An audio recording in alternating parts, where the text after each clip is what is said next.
Hello and welcome to a movie review. Well, I haven't done one of these in a while, so I thought I'd give it a go because I had the pleasure to watch Borat's subsequent movie film the other night, and I thought I would give you my thoughts. This isn't a very good movie. For those of you who like a little bit more, analysis, then keep on watching. First up, I don't like sequels.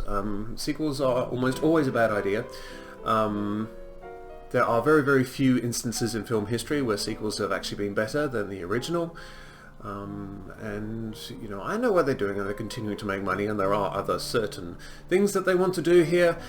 The story, well, there wasn't much of a story in the first one either, but they seem to have pushed more of a story for the sequel. Basically, Borat has been in the Gulag for a while, having brought Kazakhstan into general disgrace after the events of the first film, and he is dragged out of the Gulag, given a shave and a monkey to donate to Mikhail Penis, who is, of course, the glorious Vice President of the United States of America. He also bumps into his daughter, who stows away in the crate and eats the monkey, and so Borat decides to give his daughter away to Mikhail Penis, the Vice President of the United States of America. And then, of course, along the way, in a series of hijinks and adventures, it turns out that Mikhail Penis doesn't really want the daughter of Borat after all, and so, faced with execution, if he goes back to Kazakhstan, he decides to give his daughter away to Rudy Giuliani instead. And yes, Rudy is in here, and no, it's not nearly the smoking gun that everyone said it was going to be. With the aforementioned, there is more story here. We run into one of the first fundamental problems with this film. The first Borat was basically one chaotic, cringe-inducing, unsuspecting person being trolled relentlessly by Sacha Baron Cohen event.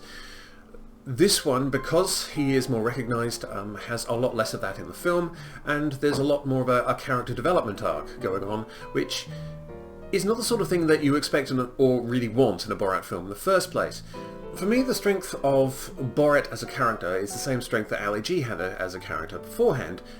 He was an unknown quantity. You didn't know what you were going to expect. I mean, Ali G kind of faded off into the distance once everybody realised that he was just winding everybody up. And so, you couldn't pull the same trick anymore.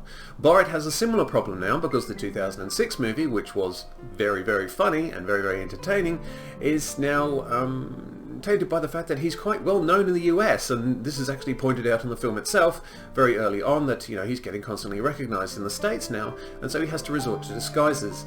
Now, I would have thought at that point they would have gone, maybe we shouldn't bother making a Borat movie if, we can't really be Borat for most of it, but they went ahead anyway. Now, two of the strengths of this film are the leads. Sacha Baron Cohen is very, very good, obviously, as Borat, and the various personas that he adopts, and Maria Bakalova is a very, very good Tutar, Sarah Jessica Parker, and no, I'm not kidding. When the Borat scenes work, they work absolutely perfectly. There's one with a plastic surgeon in here, there's one with a pastor, at family planning, that works very well as well. The times when it is genuinely classic Borat technique filming, then it's actually really very, very, very funny and very, very entertaining. But there are a large amount of scenes in here which are quite obviously, scripted and pre-rehearsed and are being done by actors, and it doesn't have the same comedic edge that the original film does, or those other scenes do.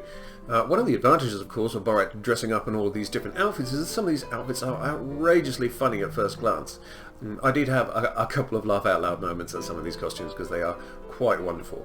But, there are a lot of other scenes in here as well that I don't think really should have been included. The synagogue one in particular is absolutely cringe-inducing, and it makes the Borat character come off so poorly.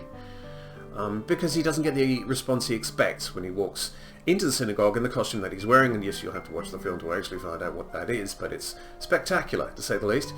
Another problem with the film is, unfortunately, the passage of time. In 2006, it was really quite revealing for a lot of us to have a look at what, Americans' real, true opinions of themselves and other people were.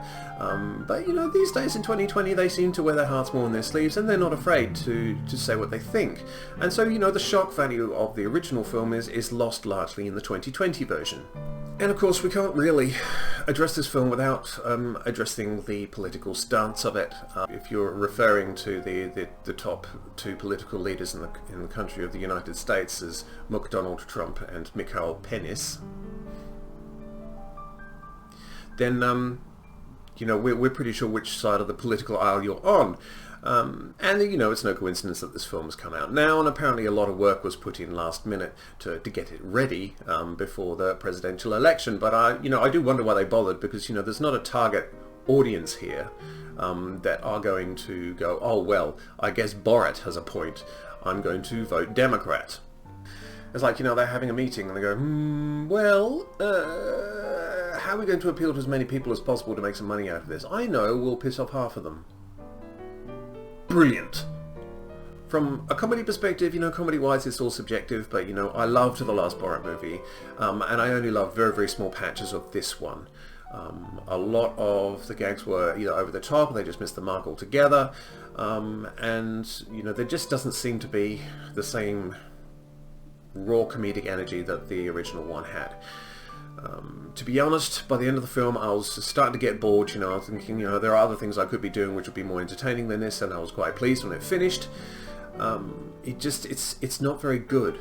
You know, it's funny, but it's funny in very, very sporadic places, and because, you know, they've tried to go with the Borat sketch on one side and then the scenic character development on the other, and they try to mash it into one film, it's a patchwork, it's a scattershot of a screenplay, and you know, with 11 writers actually attributed to it, I'm not surprised that it's turned out this way. So yeah, I mean, if you want to see Borat again, then by all means go for it, but don't expect anything on the same level as the 2006 version. The first 5 minutes of this film are quite brilliant and funny and incisive, and you'll barely be able to keep up, but it really does tail off rather quickly after that. But ultimately, I just wondered why they bothered. So that's what I thought of Borat, and I was really looking forward to this one. You know, I thought this would be a lot of fun. And from the trailer, it looked like a lot of fun, but like a lot of movies these days, all the best bits are in the trailer, and you just get the trash when you watch the full thing. Anyway, I will be back soon enough, but for now, this is The Conspicuous Moo with a very disappointing Moo review. And a very good morning to you.